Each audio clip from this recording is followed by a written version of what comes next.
This is the concession company.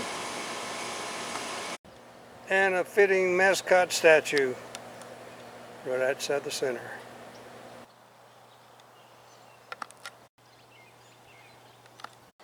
Spanish moss, sometimes called graybeard.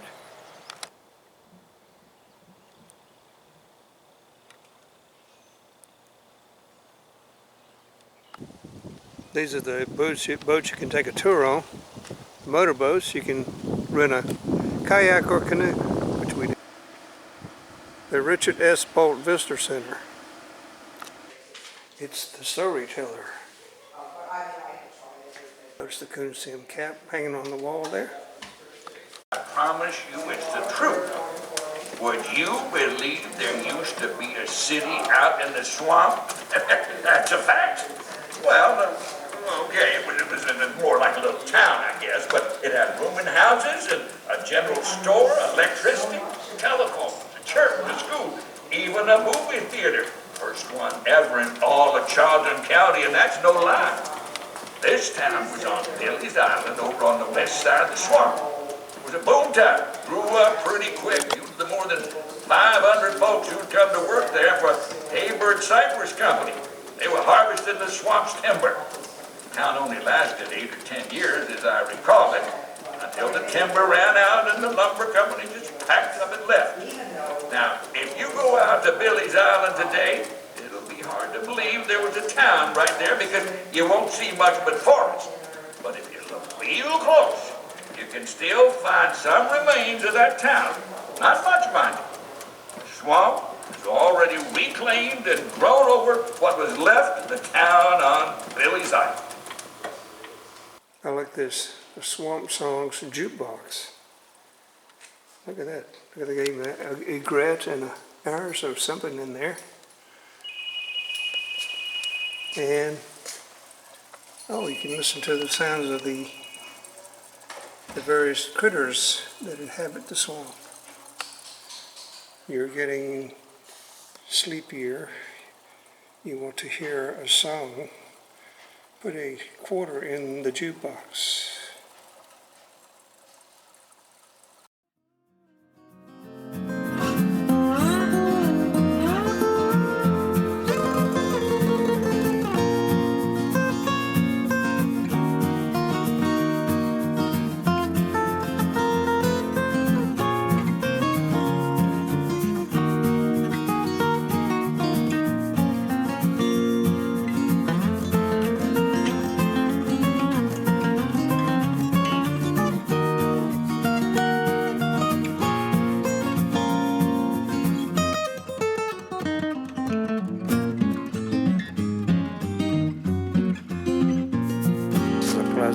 A pleasant walk. The Chester Island Homestead. The clean yard. There was a time when a well-kept yard was one that was completely bare of vegetation and swept clean. The yard was often scraped with a hoe to remove any grass or weeds which might sprout. This custom was also useful in other ways. The lack of vegetation helped decrease fire potential, and clean white sand allowed settlers to see tracks left behind by wildlife that might present a threat. A clean white yard. The Chester house was built in 1927, made of heart pine and cypress wood, for a grand total of $200, 1927.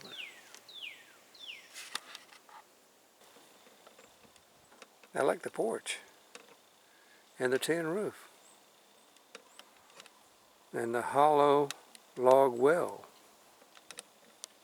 And there's a grape arbor over there, or is it the chicken coop? This is the counterweight for to close the gate. Counterweight for the gate. How clever. Was the whole reason. With a doorknob up there. And oh yes, look at this porch swing. Isn't that nice? Of course you gotta have a rocking chair to go with it, and the flower box is nice. That's a nice touch. Do this lumber. I bet you that's cypress. And here's the grape arbor right here. And look at this bench out front. I don't know if it was part of the house or not, but it's made out of some kind of heart pine. This would be a grapevine. This is the back screen porch with the clawhammer bathtub. I guess you had to get all your water from the hollow log well. Now that's pretty unique too. And look at the Spanish moss. So they had a back porch pump. And they would just pump the water right into the, look at this old broom. If you see it or not, it's made out of broom straw. On the back porch, what is this thing right here? Some kind of brushes. Here's the kitchen table. But we can't go inside because they have closed for the day. A wash tub. And look at this homemade broom.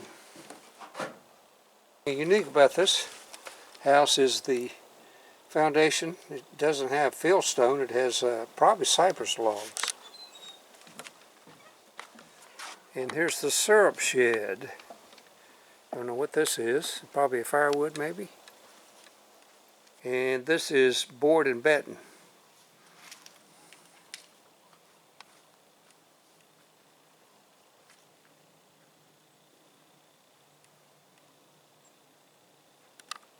Inside the storage shed.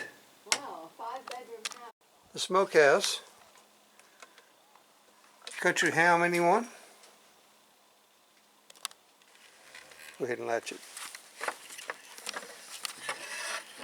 Yeah, homemade latch. The syrup shed, home of the Sweet Life. And there's a device for squeezing the sugarcane stalks. We'll look at it closer. The Sweet Life, life in the Okefenokee Swamp during the 19th century and early 20th century was not always easy, but with the help of fresh sugarcane, cane syrup, it is often sweeter, and that's how they boiled it.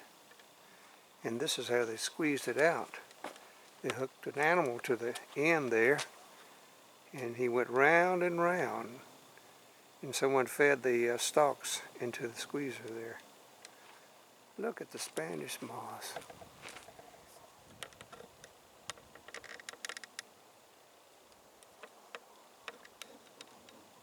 Look at some of the tools. There's a broad axe.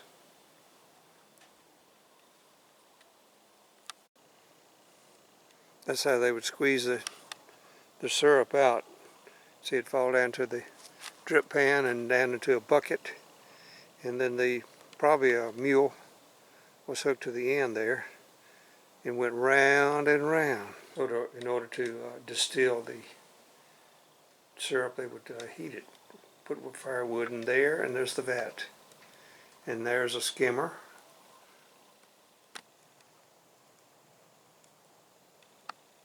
Split rail fence. Here's the hog pen and the chicken coop. Hog shed with the slop trough there. And that's where they would hang out and grunt and sleep. And the coop has got wire on top. They're fenced in to keep the critters out, to keep the foxes out.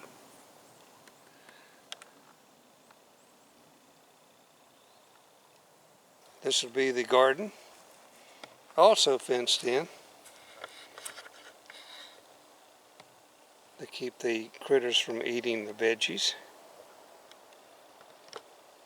That's a neat old picket fence.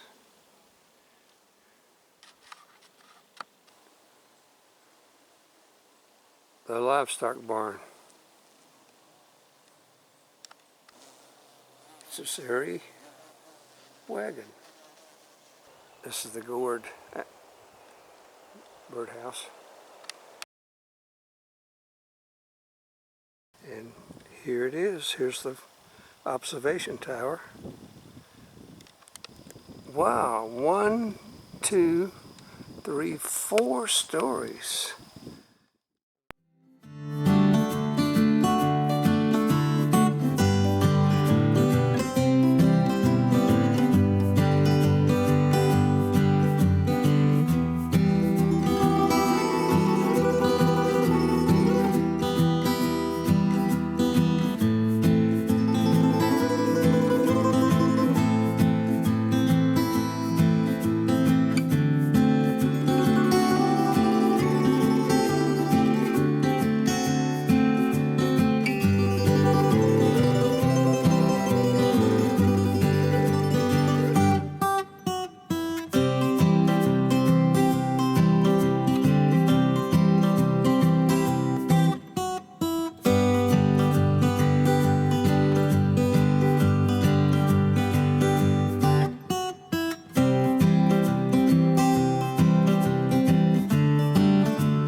Thank you for watching.